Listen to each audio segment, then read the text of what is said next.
Hi, how's it going? This is Resident of Collingwood for YouTube, Resident underslash of underslash Collingwood for BitChute, and I'm here to do a review for the John Philip Bedcourt's continuing vlog series, The Return of Dark Shadows, Series 13, Chapter 9. Now, I'm not going to do a read along tonight because I'm going to do another video about Dark Shadows, but I'm going to do a read along next week. This chapter, though, is really, really amazing. I like the fact that it picks up right.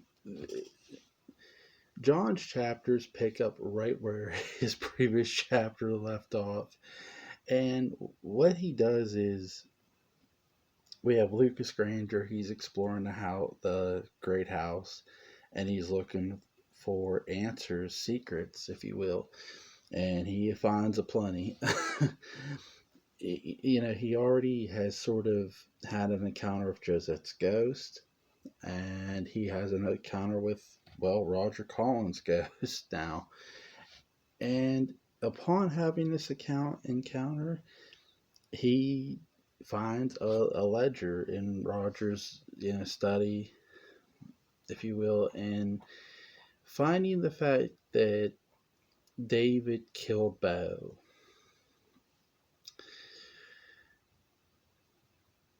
This reveal, it had been coming this whole chapter here, this whole new series. And what I'll say is it's a very interesting reveal. I wasn't so much anticipating the review as I was anticipating Cameron's reaction and what would it be, because by this point in time Cameron's gone through so many different emotions of, and that's been displayed by the writer. The writer has taken Cameron through a lot of emotional turn, which I love. I love that what John has done here is, and he does this with a lot of his characters so well. He takes them and he takes them on these emotional roller coasters, and it's very well laid out. It's very well put together. You literally have Cameron who, was told a lie. And I mean, look, Dark Shadows is a series, well, because of the Collins family, full of lies. He's full of them, right? Full of lies. And that's where I'll say that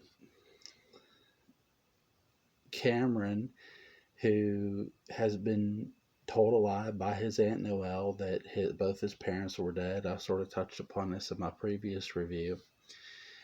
But also, what he didn't realize, and his boyfriend didn't realize,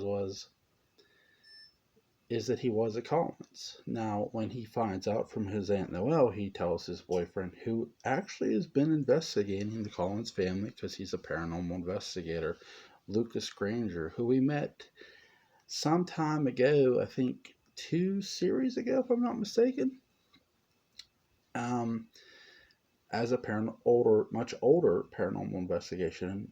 Well, Barnabas kills him. Not in this series. 2 series ago. I'm going. So you really have a lot of things go on here. That here's Lucas. Here's a younger Lucas Granger who's been handed the key to Collingwood, a skeleton key. Noelle gave it to him. And what you have is literally just him finding this ledger and revealing, first of all, he reveals it to Cameron. And I gotta admit, I wasn't expecting him to do that. I was not. I was thinking, nah, he'll keep it from him. I mean, would he really tell him the truth? but he did. I was actually shocked by that. So the fact that this series has been going on for 5 years, and he's still able to shock you with something, I think that's amazing, because you think, nah, you've heard it all, right? You're not. There's nothing that could surprise you. Wrong. Wrong. And I was a wrong there. Like, nothing could surprise me. Oh, he told him. Oh, shit. That was sort of my reaction when I read it. I'm like, oh, shit, yeah, he told him. But I was shocked by that, and it had been the fact that Lucas decides to tell Cameron, and you have Noelle and Justin who are having an argument over Evangeline in the old house, and well, Cameron comes busting through the door with Lucas, and it's after Lucas has told him. And it's one hell of an argument. I mean, but, Noelle lays it all out. He finds out, he can't believe this was all over greed. All of this, his father, all of it. That's where he's most upset too. And again, Cameron's emotions have been, up and down, topsy turvy because, he was told a lie. And I can't say I blame him. The reading of Elizabeth's will was well done. I loved it. It was everything I was hoping it would be. You have, Carolyn receiving something. You have Kimberly receiving something. You have Noelle receiving something. But you have VW, Victoria Winters, receiving something. And, there's really a point I'm going to reiterate in my next video when I do the unfinished arcs of Victoria Winters and Barnabas Collins to the original series that I really am going to touch upon even more when it concerns to this here, because and in my next video, because John did something really amazing. My favorite character, for people who know me, my favorite character in Dark Shadows ever is Victoria Winters, the original Victoria Winters, played by Alexandra Isles. And I was shocked to learn later on that, Alexandra was wanting to come back after her pregnancy, but she wanted to play a heel. And how would I have felt about that? At the time, when I first heard it, I didn't know. And when I started reading John's blog and read the fact that he made Victoria Winters a heel, I thought to myself, you know what? Holy shit, that was really well done. I could see it. And really, is John's blog the only place you can sort of. John's blog is the only place you see Victoria Winters be a full blown heel. But if you want to see a tiny, tiny, tiny sort of glimpse in the original series, go watch the Phoenix arc, and I'm going to explain that further in my next video. So, sort of a tease for the next video. So again, there's things I'm going to touch upon sort of with this in my next video as well. But again, there was just so much here, and again, there's a lot of arguing. You have the emotions of the characters at full display.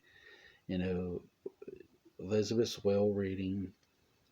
And I love the fact that we get Chancellor Devon of, the OTH, I think it's called. But after Victor has a phone call with him, and we see Victoria Winters, the leader of the OTH. And, again, you have, and Kimberly does not want to murder her son. Damn it, her foot is down. She does not want to murder her son. I can't say I blame her.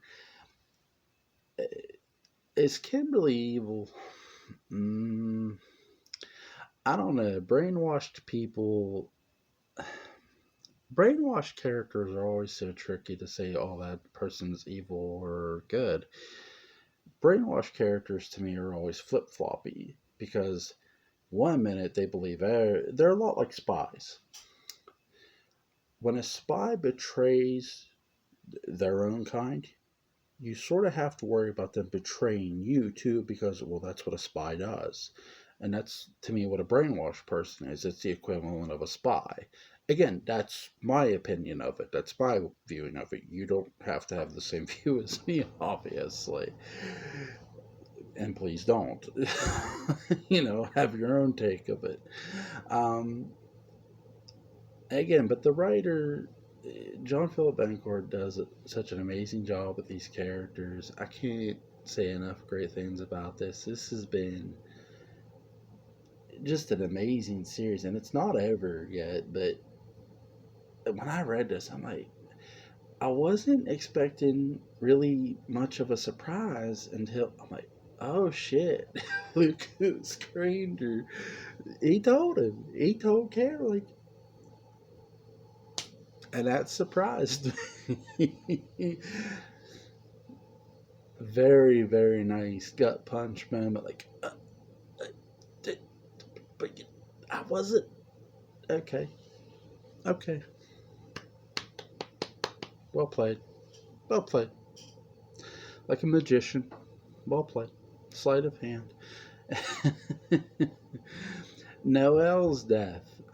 Something I want to touch upon before I would do my next video. Wow, David. I mean, they are.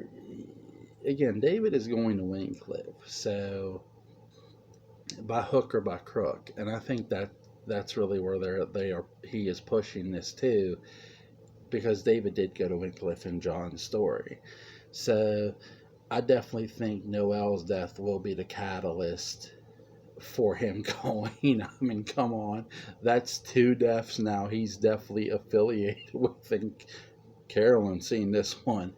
He didn't cause the last one, but he damn sure helped cause this one with the help of Kim, with an assist, big assist from Kimberly. Bitch. Right, she is. She's a bitch, man. Link will be in the description box, and I'm gonna do a video right after this. So like, share, comment, and subscribe.